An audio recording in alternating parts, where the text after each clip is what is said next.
E agora, convidamos o senhor Renato Triani Guerra, do Tribunal de Contas do município do Rio de Janeiro, para ministrar a sua palestra com o tema Scrum e metodologias ágeis para o desenvolvimento de sistemas. Bom dia, meu nome é Renato Triani Guerra, trabalho com desenvolvimento de sistemas na assessoria de informática do Tribunal de Contas do município do Rio de Janeiro desde 2001. Nossa agenda na próxima meia hora é a seguinte: a gente vai falar sobre o que é o Manifesto Ágil. Talvez muita gente conhece, mas quem não conhece, vou tentar apresentar esses conceitos aqui. Sobre o que é o Manifesto Ágil, o que é o Scrum, como a gente adotou o Scrum lá no tribunal e o que a gente conquistou com isso. Nosso objetivo é fornecer para vocês uma ferramenta na qual a gente realmente acredita, que realmente a gente utilizou e com a qual a gente obteve melhorias palpáveis, custo zero e gerando valor para a organização. Pela programação tem por volta de 45 minutos, eu pretendo fazer essa apresentação por volta de meia hora e deixar os últimos 15 minutos para quem quiser perguntar ou tirar alguma dúvida. A gente montou, ao longo da apresentação, a gente vai fazer algumas sugestões de ferramentas, link para manual, sugestão de modelos, mostrando o ferramental que a gente está usando. Não precisa se preocupar em anotar o link.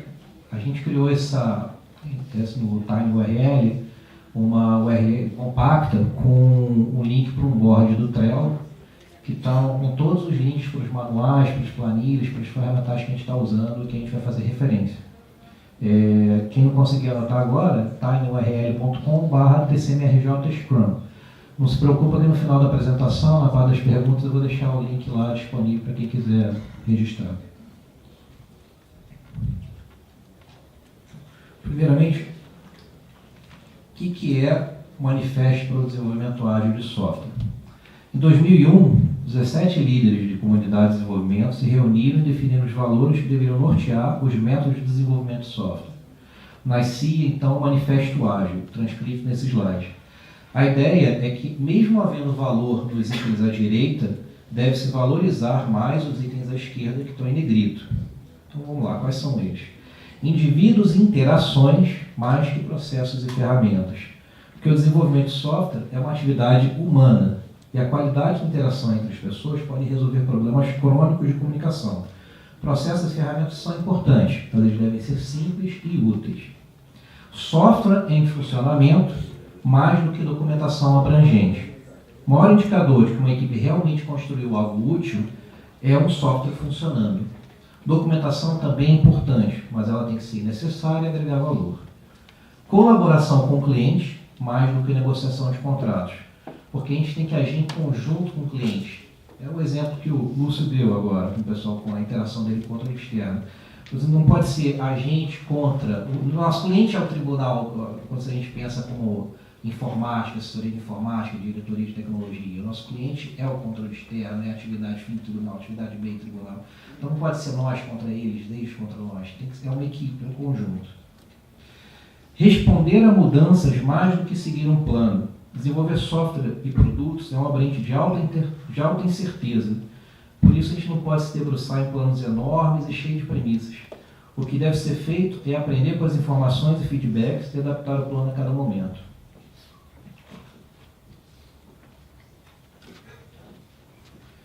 Bom, quais são os 12 princípios por trás do Manifesto Ágil? Primeiro, tudo isso eles só elaboram aquelas 4 definições dos valores iniciais. Primeiro, nossa maior prioridade é satisfazer o cliente através da entrega adiantada e contínua de software de valor. Segundo, aceitar mudanças de requisito mesmo no fim do desenvolvimento. Terceiro, entregar software funcionando com frequência. Quarto, pessoas relacionadas a negócios e desenvolvedores devem trabalhar em conjunto e diariamente. Quinto, construir projetos ao redor de indivíduos motivados, dando a eles ambiente e suporte necessário e confiar que farão seu trabalho. Sexto, o método mais eficiente e eficaz de transmitir informações é através de uma conversa cara a cara. Sétimo, software funcional é a medida primária do progresso. Oitavo, processos ágeis promovem um ambiente sustentável. Os patrocinadores, desenvolvedores e usuários devem ser capazes de manter indefinidamente passos constantes. Ou seja, isso aqui está falando muito de burnout, estresse. Ou seja, você não pode, você tem que manter um passo constante para você conseguir manter aquele ritmo sempre. E não você acelerar demais do que você não conseguir manter. 9, contínua atenção à excelência técnica e bom design aumenta a agilidade. 10, simplicidade, que é a arte de maximizar a quantidade de trabalho que não precisou ser feito. 11, as melhores arquiteturas, requisitos e design emergem de times auto-organizados. Finalmente, 12, em intervalos regulares, o time reflete em como ficar mais efetivo. E aí a gente vai para o conceito do Scrum. O que é o Scrum? O Scrum é uma metodologia ágil, tá? Como existem outras. Mas o Scrum foi o que a gente adotou. Ela é voltada para o desenvolvimento de sistemas, embora não só para o desenvolvimento de sistemas atualmente. E ela é mantida por 2 dos co-criadores do Manifesto Ágil. Entre aquelas 17 pessoas, 2 eram dos criadores do Scrum. Ele é definido como um framework leve e simples de entender, usado para desenvolver, entregar e manter produtos complexos. Nas últimas revisões do Guia Scrum, não necessariamente software. Na verdade, qualquer ambiente onde existe complexidade, imprevisibilidade e mudanças frequentes pode se beneficiar do Scrum. Mas apesar de ser leve e simples de entender, ele é difícil de dominar, porque exige dos seus participantes da organização uma disciplina para poder ser adotada. A melhor fonte de informação de Scrum, a gente vai discutir um pouco sobre Scrum nessa apresentação, mas é um assunto vasto que não dá para cobrir somente meia hora. A primeira fonte que quem tiver interesse pode consultar, que também vai estar um link naquele link que eu mostrei no início, é o Guia do Scrum, que é escrito e constantemente atualizado pelos seus criadores. Eles fizeram a última atualização agora em novembro de 2017, está sempre mudando alguma coisa, eles colocam comentários sobre o que eles mudaram, por quê. E ele normalmente está traduzido em várias línguas, tem versão em audiobook, para Kindle, para PDF, para EPUB. E existem outras fontes de informação em livros, podcast, 2 fontes de informação interessantes com vídeos são o Scrum.org e o ScrumAlliance.org, que também são patrocinados pelos criadores. Bom, vamos entender um pouco quais são as chaves, os pontos-chave do Scrum. Primeiro, os papéis. O Scrum tem 3 papéis. O primeiro é o do Product Owner, que é o dono do produto. Ele é o ponto central com poderes de liderança sobre o produto. Ele é o único responsável que pode decidir quais recursos e funcionalidades, que daqui para frente a gente vai chamar de histórias, e o termo de inglês que o pessoal costuma usar é User Stories, que serão construídos e em que ordem. É dele a responsabilidade de comunicar a todos os participantes uma visão clara do que a equipe está buscando alcançar no projeto. Essas tarefas podem ser até delegadas para o time de desenvolvimento. No entanto, ainda assim, o Product Owner continua sendo responsável pelos trabalhos. O Product Owner, ele é uma pessoa, ele não é um comitê. Ele pode até representar um comitê, mas aqueles que quiserem qualquer alteração nas prioridades das histórias devem se dirigir a ele. Para que ele tenha sucesso, toda a organização deve respeitar as suas decisões. No nosso caso, o Product Owner é o Rodolfo, que está aqui presente, é o assessor-chefe da informática, e ele que é o responsável por definir quais são as priorizações, quais são as tarefas e o que o nosso time tem que atacar. O Scrum Master é o responsável por ajudar todos os indivíduos a entender e abraçar os valores, princípios e práticas do Scrum. Ele precisa conhecer muito bem o Scrum. O papel dele é agir como um servo líder para o time, executando a liderança do processo e ajudando a equipe a desenvolver sua própria abordagem. O Scrum Master também tem um papel de facilitador, mas uma coisa importante é que ele não é chefe de ninguém. Por fim, o time de desenvolvimento. Eles são, de fato, as pessoas que vão desenvolver o projeto. No Scrum, quem decide como fazer as coisas é o time, não o gerente ou qualquer outra pessoa. A ideia principal é que o time se auto-organize e encontre a maneira ideal para atingir a meta estabelecida pelo Product Owner. Os times são multifuncionais, de forma que seus integrantes possuam todas as habilidades necessárias para realizar o projeto até o fim. Além disso, não existem títulos ou hierarquias dentro do time, todos são igualmente responsáveis. O tamanho ideal do time de desenvolvimento é pequeno o suficiente para se manter ágil e grande o suficiente para para completar um trabalho significativo dentro de uma sprint. Menos de 3 integrantes no time de desenvolvimento diminui a interação e resulta no menor ganho de produtividade. Além de times menores, podem encontrar restrições de habilidades para não conseguirem completar uma entrega do incremento liberado. Havendo mais de 9 integrantes, é exigida muita coordenação e a equipe passa a não se integrar muito bem e a produtividade acaba caindo. O papel do Product Owner e do Scrum Master não estão incluídos nessa contagem, a menos que eles também trabalhem na equipe de desenvolvimento.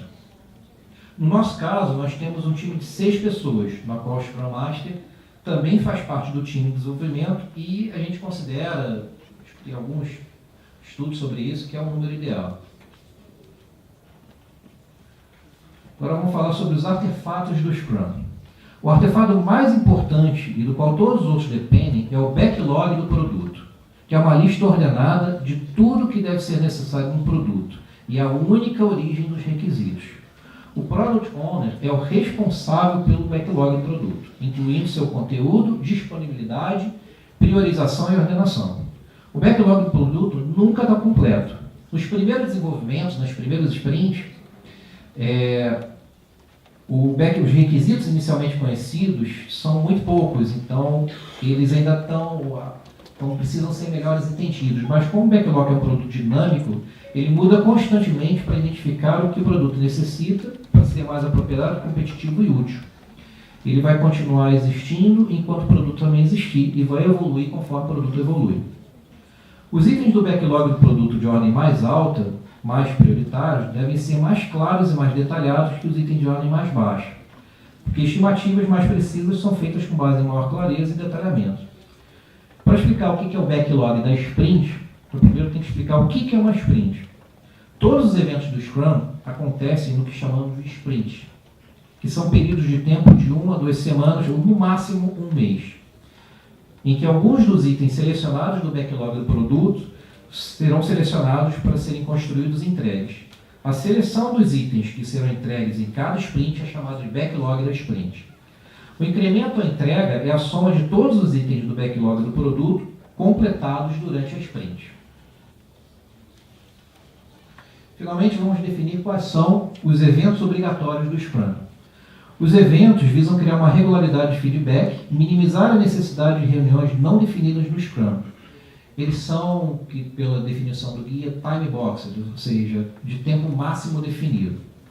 Antes de cada sprint começar, é feita uma reunião de planejamento de sprint, também chamada de sprint planning, onde é criado o backlog da sprint.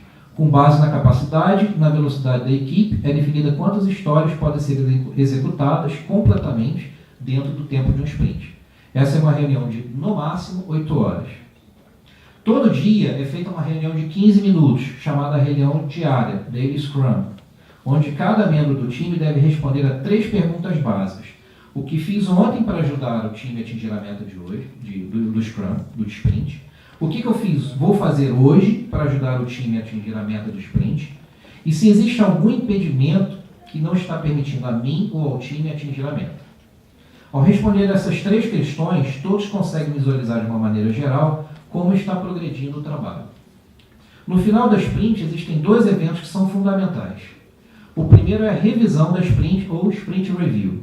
O objetivo dessa atividade é validar e adaptar o produto que está sendo construído. É verificar se o que está sendo feito está de acordo com o esperado.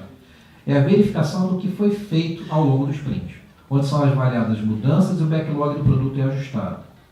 O outro evento é a retrospectiva do sprint. Enquanto o foco da revisão é o produto, o foco da retrospectiva é o processo de desenvolvimento. Nessa reunião, a gente identifica os pontos positivos, os pontos negativos, as potenciais melhorias nos processos de trabalho e um plano para implementá-los. Tanto a revisão quanto a retrospectiva devem durar no máximo 4 horas. Bom, vamos então revisar a dinâmica do Scrum. Primeiro, os itens do backlog são priorizados e são selecionadas as histórias que serão feitas durante o sprint, gerando o backlog da sprint. Esse é o sprint planning, ou planejamento da sprint. No decorrer da sprint, a equipe faz a reunião diária, Daily Scrum, ajustando suas estratégias para garantir a entrega das histórias escolhidas. Nessa fase é feito o trabalho de fato de desenvolvimento. Ao final da sprint, é feita uma reunião de revisão da sprint review, e o incremento pronto é revisado e entregue. Nesse momento, o backlog é revisado com novas histórias, mudanças de especificação ou de curso. Histórias que, porventura, não tenham sido concluídas, voltam para o backlog e são repriorizadas pelo Product Owner. É feita uma reunião de retrospectiva, onde o time avalia a si próprio e propõe melhorias. Começa-se, então, imediatamente um novo sprint planning, levantando as histórias priorizadas no backlog, que irão compor o próximo backlog sprint, e assim, sucessivamente, continuamente. É importante lembrar que os itens a serem escolhidos para o sprint seguinte não são escolhidos de forma aleatória, e sim seguindo a ordem de importância definida no backlog pelo Product Owner. Observe que a cada término de sprint é esperado que um incremento do produto seja entregue. O processo será então repetido continuamente, baseando o backlog na sequência de sua priorização. Dessa forma, essa metodologia gera entregas constantes que se adaptam a qualquer mudança que surja ao longo do tempo. Bom, agora vamos falar um pouco, que a gente falou um pouco do básico do Scrum, a gente vai falar um pouco de como a gente começou a usá-lo, começando um pouco da história. Em 2014, o TCM fez uma licitação para aquisição do sistema de gestão de documentos e processos eletrônicos. Optou-se pela licitação devido ao tamanho e à complexidade da solução, a equipe já estava tomada de trabalho, todo mundo fazendo muita coisa, a gente achava que essa fosse o melhor caminho.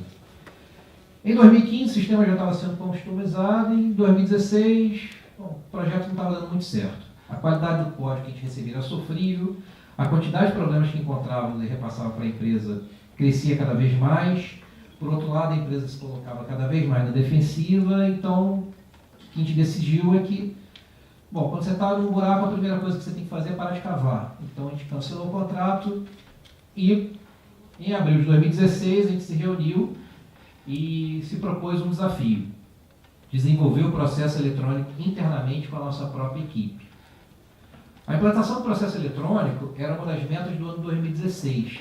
Prazo final da meta era em outubro. E a gente já estava em abril, ou seja, a gente tinha por volta de 6 meses, a prazo da meta era para entregar em outubro, a gente tinha por volta de 6 meses para implantar um sistema que uma empresa terceirizada com software pronto para customizar não conseguiu 1 ano e meio. E outros tribunais também têm equipes grandes trabalhando com isso. A gente tinha 5 a 6 meses, 6 pessoas disponíveis, que já estavam atoladas de trabalho montando diversos outros sistemas internos. Os desenvolvedores trabalhavam de uma forma mais ou menos independente, sem integração, planejava, cada um cuidava do seu sistema, atendendo as demandas conforme surgiam, conforme apagando os incêndios, conforme eles apareciam. A gente precisava desesperadamente de uma metodologia que nos ajudasse, de uma metodologia ágil e eficiente, e como alguns membros da equipe já tinham trabalhado com Scrum antes de entrar no tribunal, a gente resolveu adotá-lo. Nosso primeiro sprint ocorreu em 11 de abril de 2016, que ele começou. O primeiro backlog tinha só o tamanho suficiente para montar o primeiro backlog do sprint. Uma das histórias era justamente para montar o backlog dos próximos sprints, para a gente conseguir ter um segundo sprint. Começamos a usar o Scrum de uma forma bem diferente da que usamos hoje, porque a gente foi melhorando com o tempo. A gente vai falar agora da nossa metodologia, da forma como a gente usa, mas eu ressalto que é a nossa forma de trabalhar. Daqui a um ano ela já pode ser diferente de acordo com as nossas necessidades. Cada time deve adaptar o Scrum às suas necessidades, usando as ferramentas com as quais se sentir mais confortável, mas mantendo os itens essenciais que definem o Scrum. Bom, a primeira coisa foi definir, estabelecer qual a duração da nossa sprint. Pela definição do Scrum, as sprints devem durar entre 1 semana e 1 mês. A sua duração deve ser constante. 1 semana, para a gente achou um tempo muito curto para a gente conseguir fazer entregas. Mais de 2 semanas é tempo demais. Nesse intervalo, muita coisa pode ter mudado. A gente chegou à conclusão de que o que funciona para a gente é uma sprint de 12 dias úteis, onde o primeiro é dedicado ao planejamento e o último à revisão e retrospectiva. A gente tentou trabalhar com sprint de 2 semanas, começando com o planning na primeira e segunda e o review e retrospectiva na última sexta. Mas isso não funcionou bem, porque quando você tem uma semana que tem feriado, ponto facultativo, a sprint fica comprimida e você não consegue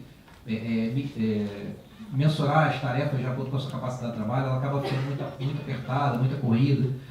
O dia útil foi o que serviu melhor para a gente.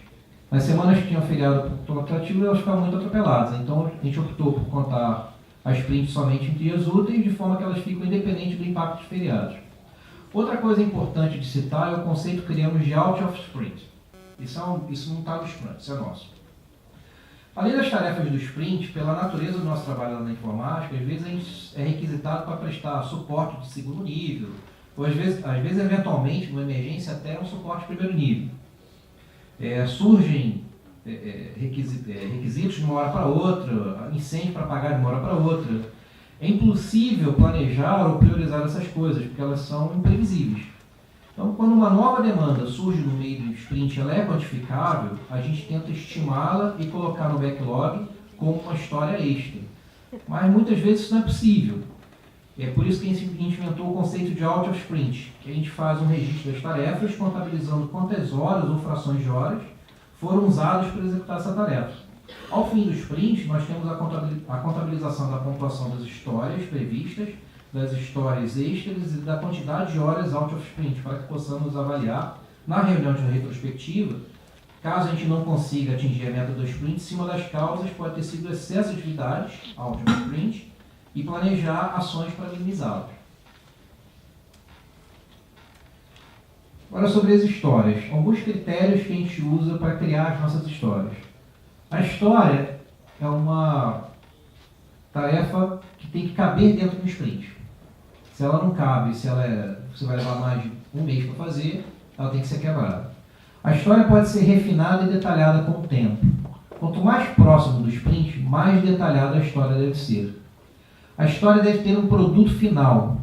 Esse produto final, normalmente quando a gente pensa em desenvolvimento de software, a gente pensa logo que é um cadastro, um relatório, um serviço funcionando.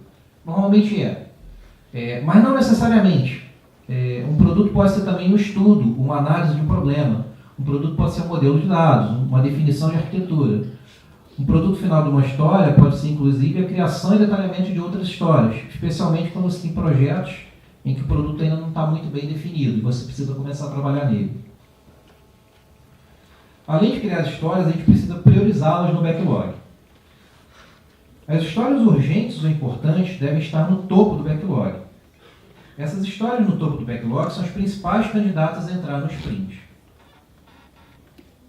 E as histórias no topo do backlog devem ser as mais detalhadas possíveis. Essa priorização ela pode seguir vários critérios. Valor para a organização, ser parte de uma meta estratégica, urgência, premência, que é o termo que a gente usa quando aquela coisa que a gente não é urgente agora, mas a gente já sabe que vai ser algum dia. Histórias que dependem de outras histórias e precisam ser feitas em determinada sequência. O Product Owner, como responsável pelo backlog, ele precisa considerar todos esses aspectos no momento de priorizar as histórias do backlog. Bom, além de criar e priorizar, a gente precisa estimar o esforço de cada história. Essa estimativa é o que vai permitir a gente obter métricas e medir a velocidade do time após alguns sprints, aumentando a previsibilidade do processo. A gente usa o Planning Poker. Planning Poker é uma técnica de estimativa baseada no consenso. Planning Poker, cada membro da equipe tem um conjunto de cartas. A gente não tem cartas, no caso a gente usa um aplicativo de celular. Com valores que seguem a sequência de Fibonacci. Está aí escrita no slide. A sequência de Fibonacci, cada número é obtido pela soma dos dois números anteriores. A razão para o uso dessa sequência é que ela reflete a incerteza que podemos ter em estimativas de itens maiores. Para dar um exemplo, quando eu peço para alguém estimar quantos passos ele deve dar para cobrir uma certa distância, as pessoas em geral conseguem fazer uma estimativa razoavelmente precisa para distâncias curtas como 10, 30 centímetros, até 1 metro. Mas quando você está pedindo para fazer uma estimativa de quantos passos você dá em 10, 20, 100 metros, normalmente os chutes já começam a acontecer. E isso se reflete bem na sequência de Fibonacci, porque os números vão crescendo numa proporção cada vez maior. Como é que funciona? Durante o planning, durante o review, uma tarefa é apresentada a cada membro do time E cada membro do time, o Scrum Master, pede para ele pensar no número da sequência sem revelá-lo.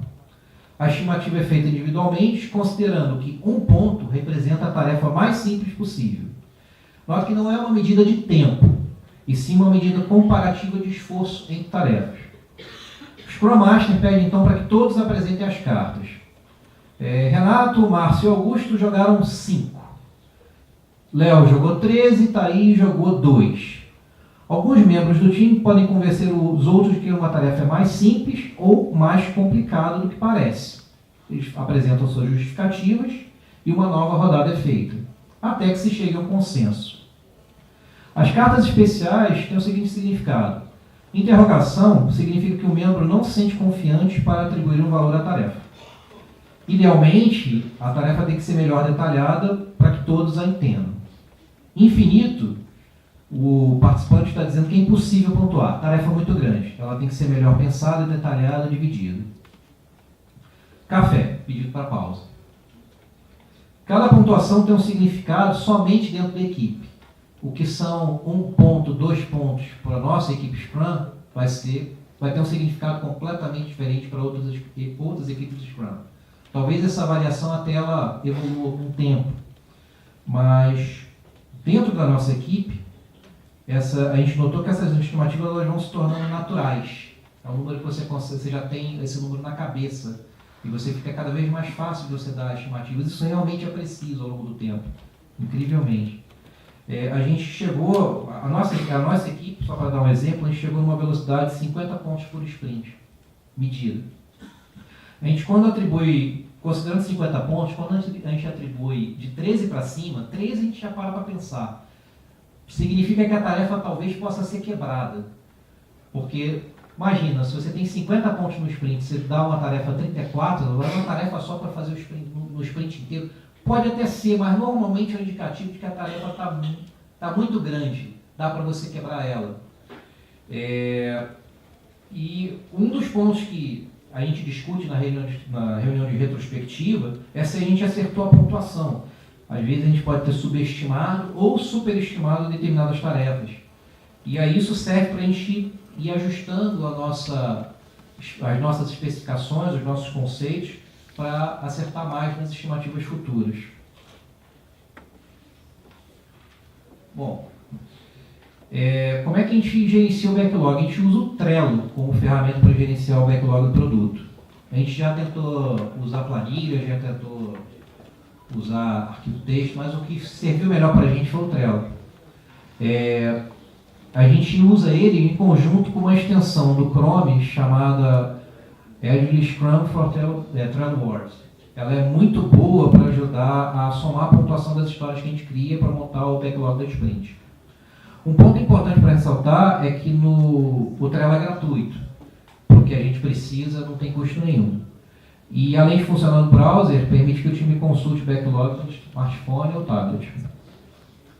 O Trello funciona com o conceito de quadros, listas e caixas. Cada quadro contém uma ou mais listas, que por sua vez contém uma ou mais caixas. A gente criou um quadro principal compartilhado por todo o time, com uma ou mais listas para o backlog. Nesse exemplo que a gente está dando só tem uma lista. Mas, de acordo com cada time, você pode de repente criar uma lista de backlog separada para poder se organizar melhor. Com o Trello a gente consegue definir e detalhar histórias em caixinhas e ordená-las por prioridade. Esse backlog que eu estou mostrando aí é o backlog do link que passei para vocês. Cada história ou caixinha do Trello pode ser detalhada com descrições, anexos, links, checklists, labels. A gente lá usa um quadro branco que a gente volta e meia usa para discutir arquitetura, solução. A gente no final tira uma foto do quadro branco, anexa no Trello. A gente usa o checklist para detalhar as subtarefas associadas à história, que depois a gente joga para o backlog do sprint, controle do dia a dia do sprint. E a gente usa labels para classificar essas tarefas como prontas para sprint, urgente, com impedimento. Então a gente coloca o label para impedimento, a gente bota na descrição o que está impedindo, se é uma dependência com outra tarefa, ou seja, fica tudo documentado. E todos os demais recursos são usados para detalhar e documentar o entendimento da história. Isso gera transparência. Esse quadro está compartilhado pelo time todo. e pelo Product Owner, por todo o time. E aí está todo mundo vendo ali, atualizando, checando, consultando, entendendo como é que funcionam as tarefas. Bom, conforme as histórias do backlog vão sendo detalhadas e priorizadas, elas são movidas para uma... Aí já é a forma que a gente trabalha. Elas são movidas para uma lista que chamamos de Next Sprint. Nessa lista estão as tarefas que já estão priorizadas, pontuadas, entendidas e detalhadas para entrarem nos próximos sprints. A gente procura manter uma quantidade razoável de histórias pontuadas na lista de Next Sprint, porque o trabalho de montagem do backlog da sprint é somente puxar essas caixinhas para uma outra lista que a gente chama de Current Sprint, que representa o backlog na nossa sprint. Até que a soma da pontuação corresponda à capacidade do time. É aqui que entra aquela extensão do Trello. Você coloca no título da caixinha, você bota um número entre parênteses, no caso o número da sequência de Fibonacci, entre parênteses ele faz uma soma naquela lista. E aí a gente vai montando conforme a capacidade. Nossa capacidade de 50 pontos, eu vou botando uma tarefa de 13, uma tarefa de 8, uma tarefa de 5. Estamos com... Bom, muitos times usam Trello para gerenciar todo o processo do Scrum. Só que a gente decidiu usar o Trello somente para o backlog e para a parte de review e retrospectivo, como a gente vai falar daqui a pouco. Para o gerenciamento do dia a dia do Scrum, a gente optou por usar a planilha do Google para fazer o acompanhamento diário do backlog da sprint. Por quê? Essa planilha, a gente criou uma planilha que também está disponibilizada lá no link que eu estou passando para vocês, que permite o acompanhamento diário, gera um gráfico burn down, que eu vou mostrar daqui a pouco o que é, e permite um gerenciamento mais preciso das métricas do sprint. Nessa planilha também estão registradas as histórias extras que surgem no meio do sprint, e são pontuadas sob demanda. E os out of sprint, que é aquelas tarefas que eu falei, que são registradas por quantidade de horas ou frações. A planilha contabiliza os pontos previstos, os pontos adicionados por histórias extras e os pontos efetivamente executados, e a quantidade de horas out of sprint total do período. Fornece subsídios para acompanhamento diário e para a reunião de retrospectiva. E ela nos fornece as métricas que permitem a gente mensurar tanto as estatísticas do sprint atual, como todo o histórico de estatística do time ao longo das sprints. E fornece transparência e feedback para as melhorias posteriores. Essa daqui é a carinha da nossa planilha. Que está lá, tanto a planilha como o Trello, como eu falei, está disponível naquele link. A transposição do Trello para a planilha no início, cada caixinha vira uma linha azul e o checklist vira as subtarefas. No início a gente fazia essa transposição manualmente, mas aí uma outra vantagem do Trello é que ele tem uma interface de programação. Então uma das tarefas de melhoria contínua de retrospectiva foi criar um utilitáriozinho para poder usar essa interface, essa API do Trello para fazer essa transposição de forma automática. Aqui no Zoom, um pouco mais próximo da planilha, aí a gente trabalha, a reunião diária, o Daily Scrum, a gente trabalha diretamente na planilha. Como é que funciona? Antes de cada reunião, cada participante atualiza a planilha do backlog do sprint com a sua evolução do trabalho. Ele associa o seu nome à tarefa. Tem duas colunas ali para você poder associar o nome, tem uma opção para associar a equipe, quando a equipe toda está trabalhando. E registra na coluna situação, a evolução do trabalho, em cada subtarefa, ou na história inteira. A evolução do trabalho, ele pode colocar doing, que corresponde a 50% do trabalho pronto, ou done, que corresponde a 100% do trabalho pronto. A planilha, ela calcula automaticamente a pontuação, ela vai somando tarefa por tarefa, pela pontuação da tarefa como um todo, pela quantidade de subtarefas, e pelo fato de ser se ela está não feita, doing ou done, com 0, 50 ou 100%, ela calcula linearmente quantos pontos já foram executados. A gente optou na planilha de não fazer nenhuma implementação de peso de subtarefa, porque é um excesso de complexidade que na prática, para o gerenciamento do dia a dia, só ia aumentar a complexidade, não ia trazer benefício nenhum. Bom, uma vez o time atualizando o que foi feito ao longo daquele dia, a gente vai à reunião com as clássicas 3 perguntas. O que eu fiz ontem, o que eu vou fazer hoje e onde é que eu estou tendo problema. Aí a equipe analisa como está o andamento dos trabalhos, redistribui-se tarefas e define-se o foco daquele dia. No dia seguinte, volta para a planilha, a mesma coisa. Ponto interessante da planilha, que são coisas que a gente vai ajustando, O título da história, na hora que a gente exporta do Trello, ele identifica tanto a descrição da história, quanto ele identifica o número dos prints. Ele fica S35.1, ou seja, a primeira tarefa do sprint 35. Por padrão, isso facilita também, como a gente está trabalhando com Git. Na hora que a gente vai fazer qualquer commit, a gente não tem muito trabalho para escrever a descrição do commit. A gente já tem um padrão de pegar dali, copiar e colar. E colocar mais alguma coisa. E assim você, pelo log do Git, você já consegue ter uma rastreabilidade de quando que aquela tarefa foi feita, ou qual é a caixinha do Trello que faz diferença.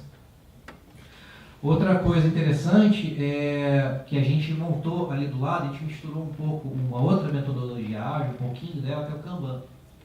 Que a gente vai, de acordo com o preenchimento, são aquelas últimas colunas coloridas lá no final. De acordo com o preenchimento, se a tarefa está, ele vai evoluindo do não feito, do fazendo, para o feito. E aí a gente vai ter uma visão ao longo do sprint de como é que está andando. De repente, tem 10 tarefas que está faltando só o teste. Por ali você vê claramente que está tudo com um monte de verdinho e o laranjinha.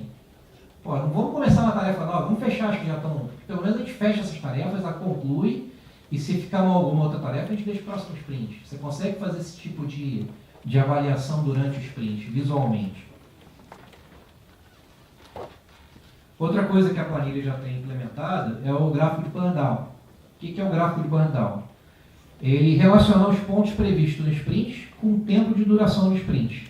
A linha azul, que é a linha mais retinha, ela representa a linha de progresso linear ideal. E a linha vermelha representa a pontuação efetivamente realizada ao longo do tempo. Conforme o pessoal vai preenchendo a planilha na cada reunião diária, esse gráfico vai sendo atualizado. Os platôs representam os finais de semana, feriados, onde o trabalho é feito. Através dela, a gente pode inferir se o sprint está caminhando bem ou não. Em geral, se a linha vermelha estiver abaixo da linha azul, significa que o sprint está adiantado. Ou seja, está produzindo mais do que esperado e a gente vai cumprir a meta direitinho. Se a linha vermelha estiver acima da linha azul, significa que o sprint está atrasado. Você já consegue saber isso ao longo do sprint. Com base nessa informação, a equipe pode decidir acelerar ou escolher alguma estratégia para lidar com o problema. Voltando então para o Trello, a gente fechou, isso foi feito com Daily Scrum, reunião diária, a gente voltou então para o Trello para fazer a revisão. Na revisão a gente volta para o Trello e a gente move as caixas que vão ficando prontas do current sprint para uma nova coluna chamada Done, que a gente seguiu o padrão chamado Done Sprint tal, Sprint 35, onde XX, Done Sprint X, onde X é o número do sprint. Nessa lista, a gente cria uma caixa no topo dela chamada revisão retrospectiva. Ali, a gente registra as observações, a gente documenta, a gente faz a reunião de revisão e retrospectiva e a gente documenta nela as observações que a equipe levantou. No fim, a gente pega essa lista e move para um outro quadro para referência, para não poluir o quadro principal de trabalho do backlog. A gente trabalha, normalmente, parece um Kanban. Normalmente o Kanban você vai trabalhando num sentido. A gente recentemente optou por trabalhar sempre, as tarefas estão vindo para frente do quadro. E quando ela chega, o Done é a primeira lista do quadro. Quando ele é concluído, ele é movido para um quadro de referência. E aí vai criar um novo Done para o sprint seguinte. Quando a gente termina a revisão retrospectiva, a gente começa o planejamento da nova sprint. As tarefas que não foram concluídas podem se manter no sprint. E, eventualmente, se ela foi 50% concluída, a gente pode até revisar a pontuação dela. Embora, normalmente, o que a gente faz nesse caso, a gente move ela para o Done e cria uma nova tarefa chamada conclusão e bota a observação lá que ela não foi concluída. Ou elas podem voltar para o backlog a critério do Product Owner. As histórias do backlog já estão prontas para o sprint, são movidas para a lista de Next Sprint. E essas histórias já devem estar devidamente detalhadas e se ainda não tiverem sido pontuadas, esse é o momento da equipe pontuá-las usando Planning Poker. A gente começa a puxar as tarefas do Next Sprint para a coluna de Current Sprint, de acordo com a priorização das histórias, monitorando o somatório da pontuação para não exceder a capacidade do time.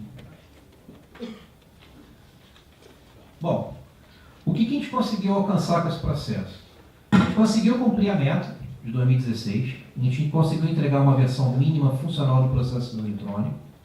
Em 2017, a gente continuou a evoluir o produto, agregando funcionalidades essenciais. bem como desenvolver o sistema de memorando eletrônico. Nesses anos, a gente também criou o portal da transparência.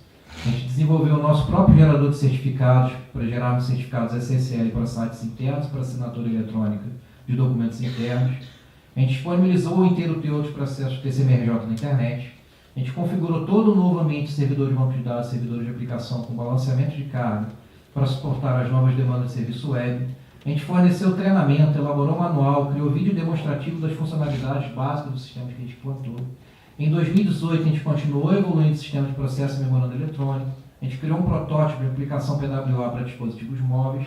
Estamos projetando o sistema agora de portal jurisdicionado e adaptando, o Lúcio falou bem, o sistema de pessoal web social. E ainda estamos mantendo, desenvolvendo novas funcionalidades nos sistemas da base do sistema que a gente já mantinha. Isso em termos de produto, para a organização. E sem contar as melhorias internas. Nesse período, a gente montou o nosso próprio servidor Git, migramos a nossa base de fontes para ele. A gente implantou o nosso próprio servidor de integração contínua, a gente está usando o Jenkins, que ele automatizou o procedimento de build, teste automático, publicação. A gente criou e executou testes unitários para algumas rotinas chaves e planos de teste detalhados para outros. A gente estudou e repassou conhecimentos dentro do grupo de tecnologias que foram necessários para o desenvolvimento desses projetos, tal como SQL Server File Stream, replicação de base de dados, criptografia, injeção de dependência, Entity Framework, MVC, Web API, Service Workers, PWA, etc. O Scrum proporcionou para a gente, além das conquistas, que deixo na listagem aqui, benefícios como transparência de processos, melhoria contínua via inspeção e adaptação, tanto do produto como da metodologia, difusão de conhecimento entre os desenvolvedores e métricas detalhadas. A gente tem as medidas de tudo que a gente está fazendo. Então, hoje a gente consegue fazer mais e melhor com uma equipe pequena, no menor tempo possível, com maior qualidade e menor custo. Bom, conforme prometi, está o link para vocês acessarem o conteúdo dessa palestra, que é aquele backlog fictício que eu mostrei no início da apresentação, mais o link para a planilha de exemplo, guia do Scrum e etc. Realmente, obrigado.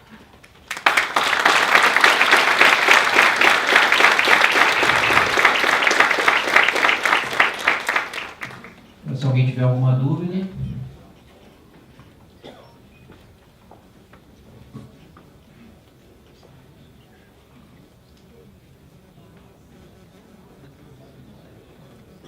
Salvatinho.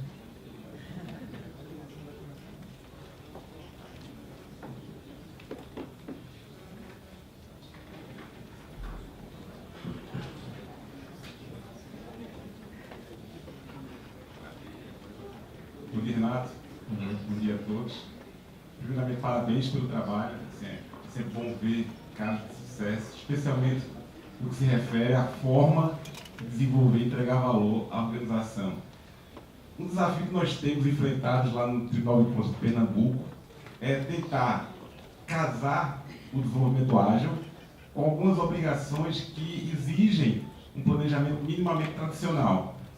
Só para citar como exemplo, eu cito o E-Social, que nós temos um prazo legal para entrar em produção. Como é que vocês têm trabalhado essas demandas que exigem um planejamento mais tradicional com toda essa ambiência ágil do Scrum? Na verdade, ela se encaixa muito bem, que o problema se ler documentação de Scrum, falam muito de método de cascata, que é a ideia de você tem que fazer um projeto, desenvolver, testar, implantar, e só no final que o cara vai ver se aquele produto está adequado ou não. Na verdade, a gente está trabalhando com o social. O que acontece na prática, por exemplo?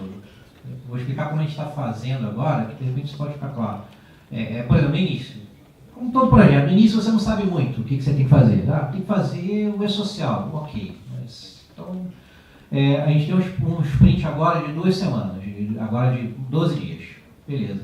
A gente precisa fazer o E-Social. É importante, é urgente, está lá no topo do sprint, mas você não consegue detalhar aquela tarefa. Você não consegue dizer, mas e aí, vai começar por onde? Então a primeira tarefa é aquele negócio que eu falei. A história, o produto da história, normalmente, quando você já sabe o que você está fazendo, é uma tela, é um cadastro, é um web service, é um API, é um produto palpável. Mas às vezes o produto da história é um estudo. O produto da história é você definir Então, naquele momento que eu falei, às vezes o produto da história você define as próximas caixas. A gente tem muito que o conceito que a gente chama de tarefas, a gente pegou o termo dos time boxes. Então a gente tem que fazer o E-Social, então beleza, vamos puxar uma tarefa de estudo de tempo limitado. A gente vai pegar 2 caras e vai dar uma lida na documentação, vai estudar, vai levantar, vai discutir com o grupo, com time boxes, porque assim, o cara vai ficar fazendo sua sprint inteira, ele vai dedicar 1, 2 dias, a gente tem mais ou menos já uma ideia de uma métrica de pontuação para isso, que a gente define como uma tarefa de 5 pontos, a gente sabe que o cara vai ficar 2 pessoas 2 dias ali pensando naquilo. E o cara vai dar uma olhada, vai se debruçar na documentação e levantar alguma coisa. Você vai dar, você não sabe exatamente qual, essa é que é a grande vantagem do método ágil. Ele funciona, na verdade, esse exemplo, ele funciona melhor no método ágil do que no método tradicional, na nossa opinião. Porque você não sabe, porque ele é exatamente imprevisível. Ele não é tradicional. Você não sabe o que você tem que fazer. Você sabe o que você tem que fazer no essencial? Exatamente. Não sabe. Ele é imprevisível. Ele na verdade, ele serve exatamente para o Scrum. Porque você vai botar lá uma tarefa para levantar. Foi como a gente sempre começa um projeto. Primeiro é uma tarefa de estudo. Aí você levanta. Aí você levanta. A primeira coisa que a gente tem que definir é tentar pegar o manual.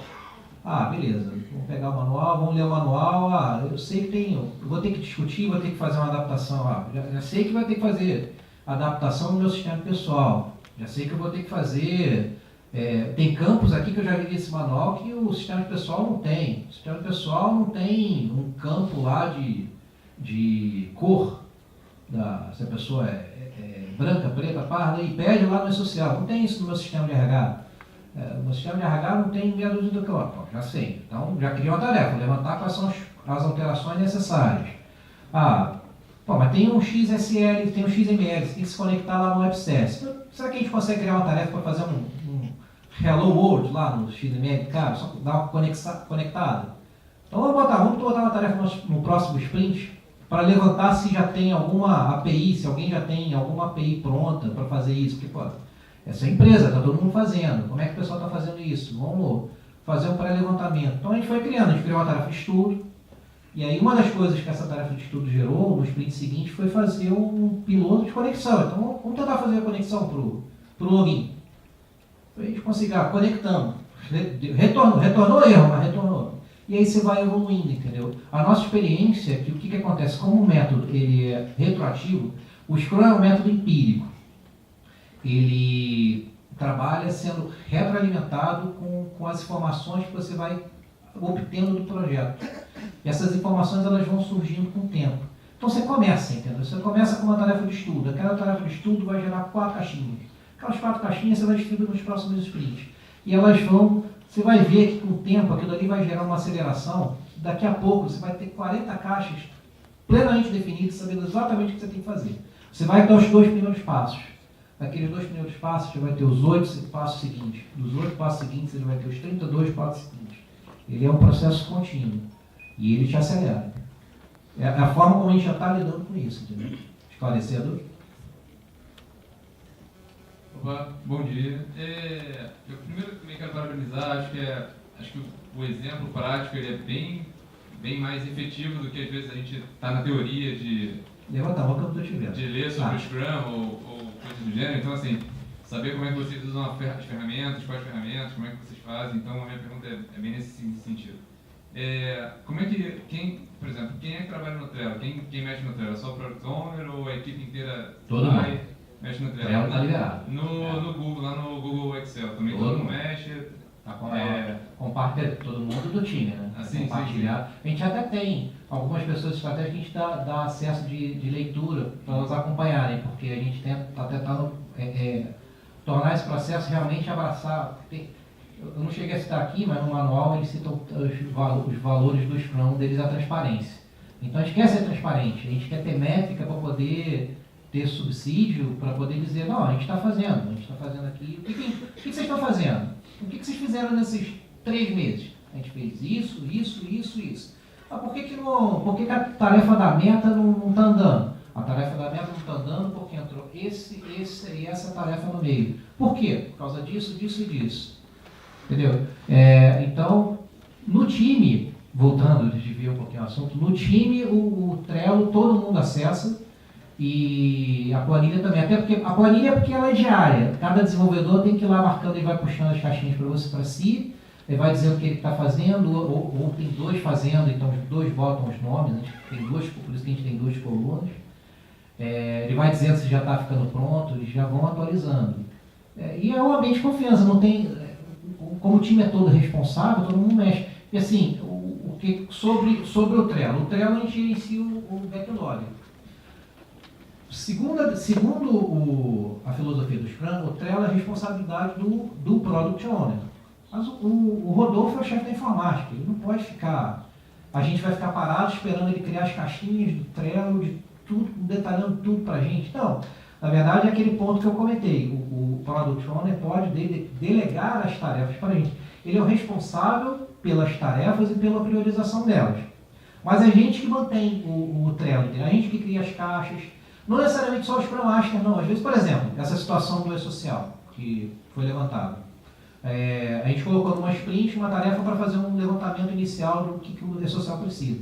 Aquele cara, daquele estudo que fez, trabalhou, ou um ou dois caras que trabalharam naquela tarefa, o produto final da tarefa é criar as caixinhas novas para os próximos sprints. É ele que vai criar. Não sou eu que estou trabalhando. Eu até sei o que ele está fazendo, porque na reunião diária todo mundo fala, todo mundo sabe tudo que está acontecendo. Mas é o cara que está trabalhando que cria. Então todo mundo está criando caixa ali, entendeu? O Product Owner é responsável, o Rodolfo tem acesso, está olhando ali. Aí ele vai olhar assim, pô, vocês estão malucos, vocês botaram esse negócio aqui na prioridade. Isso aqui não é prioridade não, gente, isso aqui lá é para baixo. Pô, esse negócio daqui tem que puxar para cima. Mas isso daqui não está bem detalhado, entendeu? Ele vai dando os toques para a gente. Tirou a dúvida? Mais alguma coisa? Bom dia. Parabéns pela iniciativa de apresentar a experiência de vocês, da metodologia ágil, como isso tem trazido ganhos, né, na sua equipe. E a minha dúvida, ela está muito relacionada ao PO na área de negócio.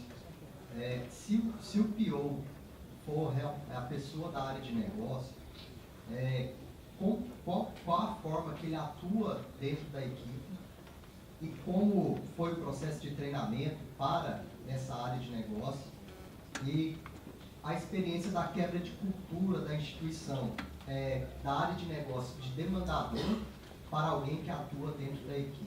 Como que foi essa experiência no PCM do Rio?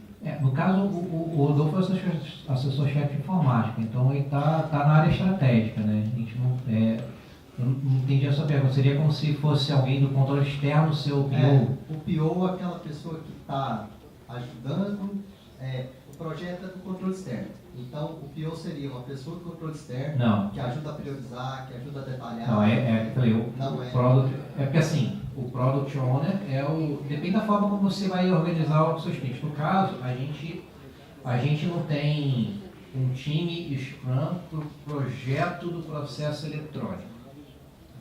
Ou para o projeto de determinado projeto XYZ do controle externo. A gente tem um time Scrum que a gente montou para atender a todas as demandas que chegam por esse time. E o Rodolfo prioriza as demandas. O Rodolfo, no caso, não é da área técnica. Um ponto importante que eu coloquei lá na definição do que o Product Owner é responsável, ele é o único responsável pelo backlog. Ele é uma pessoa, ele não é um comitê. Então é o cara... Se existe uma demanda que está vindo do controle externo, ela tem que passar pelo Rodolfo para chegar na gente, entendeu? Ela até pode vir diretamente, não tem problema o cara vir falar diretamente, mas assim, quem manda na lista de quais são as tarefas e qual é a prioridade é o owner. Entendeu? Então é o cara que ele vai ter que conhecer, ele tem que conhecer do negócio da parte técnica, tem que ser um cara que conheça, se você está desenvolvendo sistema, é um cara que você vai, na hora que você vai desenvolver o sistema, o cara vai manjar do que você está fazendo ali, entendeu? Eu não sei como é que seria se você tiver um cara puramente técnico, porque é a diferença de Product Owner e, quando você vê na documentação, Stakeholders. É diferente. Inclusive o Scrum ele tem uma história engraçadinha, que o pessoal tem muito curso de Scrum conta essa história, que é a história do porco e da galinha. Que o porco e a galinha estavam conversando, aí a galinha vira pro porco e fala, vamos montar um restaurante? Aí o porco fala, pode ser. Que nome que você quer dar para ele? Ovos e bacon. Aí eu, pô, não, quero não. Por que não?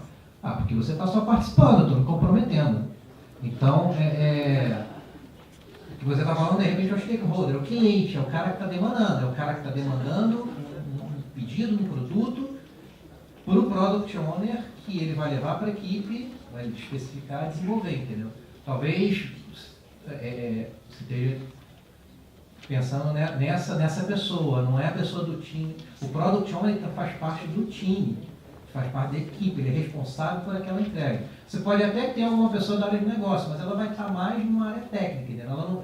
Ela não é o cliente, ela é o dono do produto, entendeu? É ela que está oferecendo o produto, ela não está demandando o produto. Então acho que é isso que talvez tem que pensar nesse papel do seu caso aí. Mas não entendi como funciona na prática. Obrigado.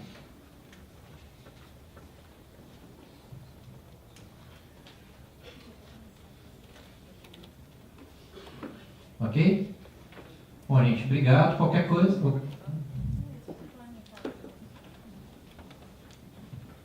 dia, Adriane. Opa. Eu tenho duas dúvidas. Você falou, achei bem interessante aquela parte que você falou do jogo, né? Com Planning Poker. É divertidíssimo. É mesmo? Gera brigas homéricas. Imaginei isso. Essa parte divertida.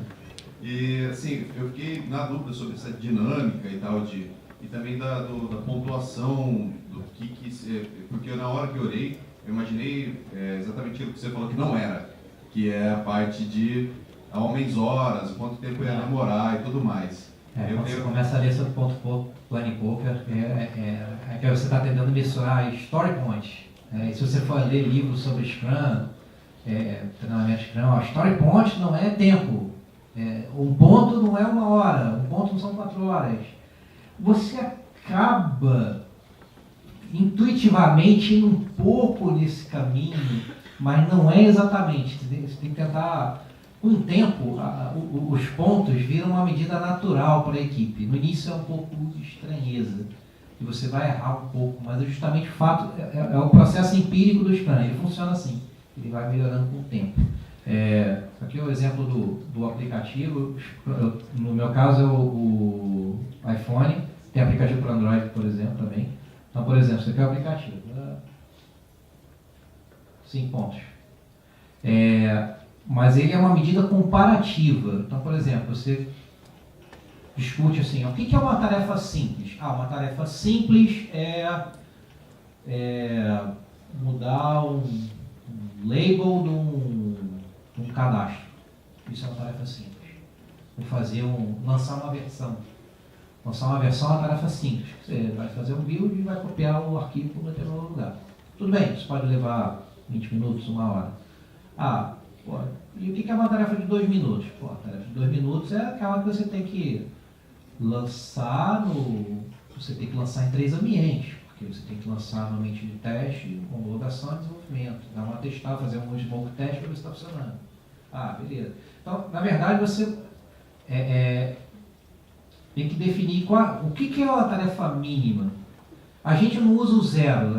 Tem gente que usa o Scrum Poker começando com 0, que é para botar essas tarefas que não custam nada. Mas a gente acha que... A gente, no caso, quando a gente tem alguma coisa que é muito assim, a gente pega e cria uma tarefa com tarefinhas pequenas, ou às vezes bota como audio sprint só para... se for assim, ligar para o fulano para checar se já está pronto. Isso não vira tarefa, entendeu? Mas a referência é isso. Você pega a sua tarefa mais menor e usa ela como referência. Nossa experiência, assim, cada time cria a sua experiência. A gente tem... A nossa tarefa mais simples é de 1 ponto. Aquela tarefinha que a gente vai... aí você acaba pensando um pouco em tempo, assim, você resolve num dia, ela vai ter 1 ponto. Obviamente você não vai botar uma tarefa de 1 ponto, uma tarefa que leva 2 dias. Mas, a gente tem que reunir 2 pessoas durante uns 2 dias, uma tarefa de 5 pontos. Mas você começa a fazer comparação entre outras. Vou dar 13 pontos nessa tarefa. Mas vou dar 13 pontos aqui no login com esse CPF. Mas aí a gente vai fazer lá o planning, aí eu dou 13 pontos, aí o Paulo dá 2 e o Léo dá 21. Aí Pô, mas por quê? Você tá doido? Não, fazer login e senha já está pronto, aqui é só a gente colocar. Não, isso é muito mais trabalhoso, você vai ter que instalar coisa lá no servidor, aqui, isso daqui funcionou aqui internamente, lá para fora não vai, tem que mexer no faro. Aí você vai medindo, entendeu? Você com o tempo, esses números são naturais, mas é importante você tentar não resistir à tentação de pensar em tempo. Não é. É comparativo de história. Funciona muito assim. Pô, mas isso daí, você acha que, por exemplo, eu estou fazendo um cadastro. A tarefa lá para você fazer um cadastro. Um cadastro, uma consulta e um relatório. Aí o cara dá lá 5 pontos. Aí, pô, o outro dá 8 pontos. Aí, por que você deu 8 pontos? Pô, você acha que esse cadastro é mais fácil do que aquele outro que a gente fez? Que a gente deu 8? Realmente. Esse cadastro é mais difícil que aquele, então talvez seja 13. Entendeu? Ele, conforme, é muito comparativo. No início, você erra, mas aí depois a equipe a equipe começa a criar a sua própria escala, tá entendendo? Outra dúvida. Vocês identificaram de cara assim, alguma tarefa que não cabia colocar no assim, coisas mais operacionais e tal? Não, tem coisas assim, é a ideia do out of sprint, entendeu? Que a gente teve necessidade de lidar com. A gente tem 3 tipos de ação quando a gente faz as coisas. Uma é planejada, você cria lá a história bonitinha, lá no backlog, pontua ela, coloca lá no sprint, planeja o sprint baseado naquilo. A outra é a história que entra assim no meio do sprint. Como é que uma história entra no meio do sprint? Às vezes é aquela história que ela está pontuada, ela está lá no backlog, mas tipo, no planning ela não era urgente, no planning tinha outras coisas urgentes para fazer. E aí ela não entrou, tá no next sprint, vai entrar no próximo. Mas de repente ela virou urgente, de repente é para fazer para ontem, de repente o presidente pediu. Então, amigo, puxa, aí a gente vai e bota lá. Às vezes ela surge do nada, é uma tarefa assim que aparece na hora. Não, tem que fazer isso, mas o que é isso? É isso. Beleza. É uma coisa desenvolvendo, a gente consegue mensurar. Então vamos criar. A gente tenta sempre criar história, na medida porque é uma unidade de comparação. Você fica na mesma unidade das outras histórias, você consegue, a gente inclusive fez essa avaliação métrica que o pessoal até levou para o planejamento estratégico, teve até pouco tempo. Que a gente em 2016 a gente tem um percentual comparativo de quanto que a gente está. A sprint ela está usando métricas de. Você está fazendo mais histórias planejadas, ou qual o percentual de histórias planejadas versus não planejadas na sprint? Que em 2016 a gente estava trabalhando muito focado em história planejada. E no final do ano, no ano de 2017, já estava entrando tarefas extras. Aí a gente começa a falar, não, peraí, vamos ver, porque pode ser que tenha alguma atuação que a gente possa fazer, que tenha um jeito perspectiva, de melhoria para evitar que isso aconteça. Agora, tem tarefas extras assim, tipo manutenção, tem coisas que são repetitivas. Cada X meses você tem que fazer determinada coisa. A gente tenta criar a história. Às vezes, quando é alguma coisa específica, a gente cria como out of sprint. Normalmente, o out of sprint a gente coloca coisas pontuais. Do tipo, o usuário ligou porque o pessoal do atendimento está lá, todo mundo enrolado, o usuário ligou porque está com uma dúvida no Word e tem que ir lá descer, ajudar o cara a formatar a numeração de página. Então, vamos lá, fazer lá, gastei lá 1h30 fazendo isso, ok. Então, assim, as outras coisas a gente tenta, na medida do possível, botar uma tarefa. Então, assim, por exemplo, a gente montou o servidor do Git. Então, a gente tem, de vez em quando, a gente cria lá a tarefa de atualizar o servidor do Git. Vai gastar tantos pontos nessa tarefa. Por quê? Porque você tem, o servidor do Git está numa VM. Então, para fazer isso, todo mundo tem que parar, tem que pedir o pessoal da IFA, a gente vai desligar a máquina, pedir para o pessoal da IFA fazer um backup daquela máquina, a gente vai ligar a máquina de novo, vai rodar a instalação, ver se está tudo direitinho e tal. Ok? Vai dar lá 2 pontos. Esse tipo de coisa, entendeu? Ok? Bom, gente, obrigado. Qualquer dúvida, vou estar aí ao longo do evento, pode me procurar.